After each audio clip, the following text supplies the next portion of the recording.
Parlons justement des Américains. Ce renversement d'alliance est très difficile à encaisser pour les Américains, pour les Européens. L'émissaire américain Steve Witkoff a estimé que Poutine, je cite, n'était pas un mauvais type et qu'il veut vraiment la paix. L'administration américaine répète parfois, comme l'a fait d'ailleurs Donald Trump dans le bureau ovale, des contre-vérités. Alors la question est la suivante. Est-ce que la Maison-Blanche, selon vous, a adopté la propagande du Kremlin?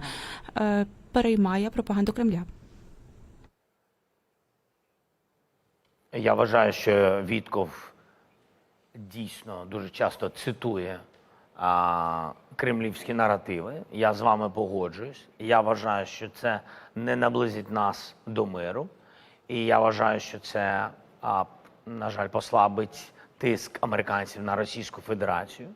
Ми можемо тільки своїми діями виправляти це інформаційне поле. Ми намагаємося це робити. Я спілкувався з президентом Трампом не одного разу.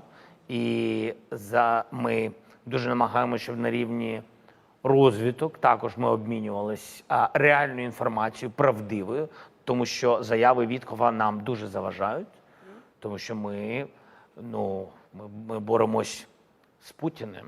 І дуже не хочемо, щоб у нього було багато помічників. Це точно нам складно, тому що ми і так боремося з країною, яка в 40 разів за територією більше, за гідністю менше. Але це їх проблеми. Але за територією більше. Нам складно. Ми хочемо, щоб американці, я завжди казав президенту Трампу, ми хочемо, щоб американці були на нашому боці. І навіть якщо Америка сьогодні обрала тактику бути посередині, то посередині – це посередині, а не ближче до Кремля. Це важливо. Я перепрошую, коли він каже, що Путін хоче миру, він помиляється, американці помиляються? Така ваша думка? Америка в більшості свої люди завжди нас підтримували. І я їм дуже вдячний, правда. І завжди нас підтримували, і двопартійна була підтримка, і тому була допомога тощо.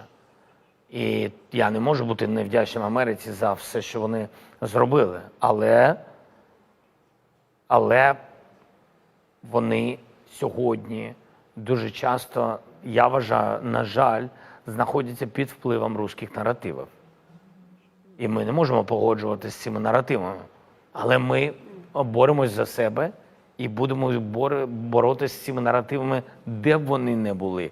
У нас просто немає іншого виходу. Ми боремось за свою незалежність і за своє існування.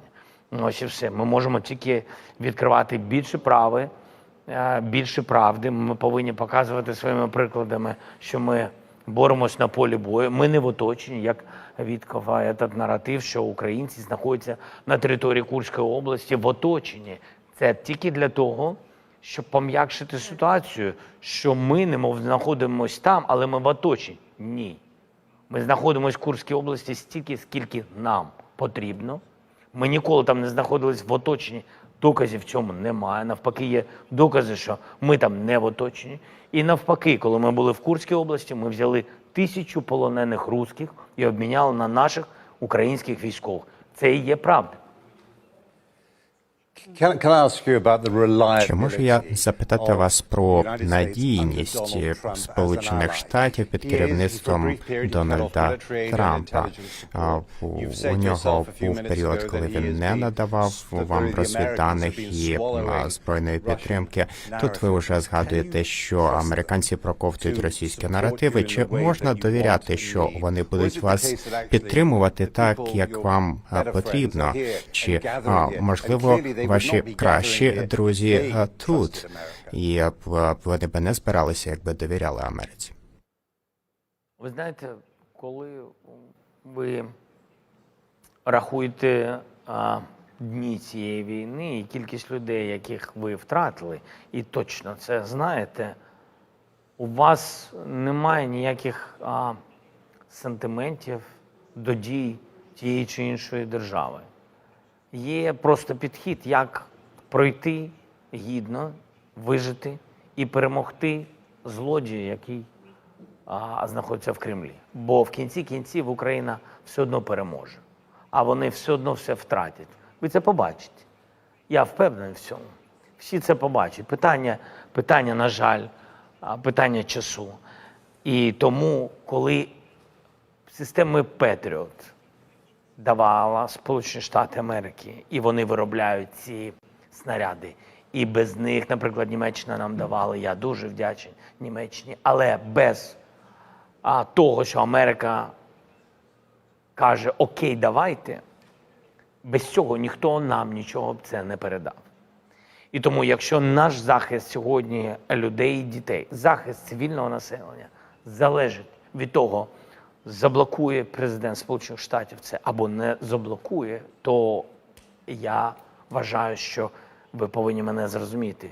Ми віримо, що у американців буде, що вони будуть надійними нам партнерами, якими вони є. Trump is reliable. Трамп надійний? Він сьогодні розблокував допомогу. Я хотів би вірити, що це не випадковість, а він це зробив через те, що розуміє, яка у нас загроза. And you gave him something. You gave him Є deals and you щось, gave him ви йому concessions. дали, чимось поступилися. Я? А що ми дали йому? You agreed to an unconditional Ви ceasefire when you said погодилися that there на had to be security безумовне guarantees. You agreed to припинення talk about the minerals вогню, agreement. а ви Дивіться. говорили про угоду про рідкоземельний метал. Дивіться, ми говоримо про припинення вогню не тому, що це, ви знаєте, як вам сказати, що це питання торгів. Да, я вам поясню, чому я це роблю.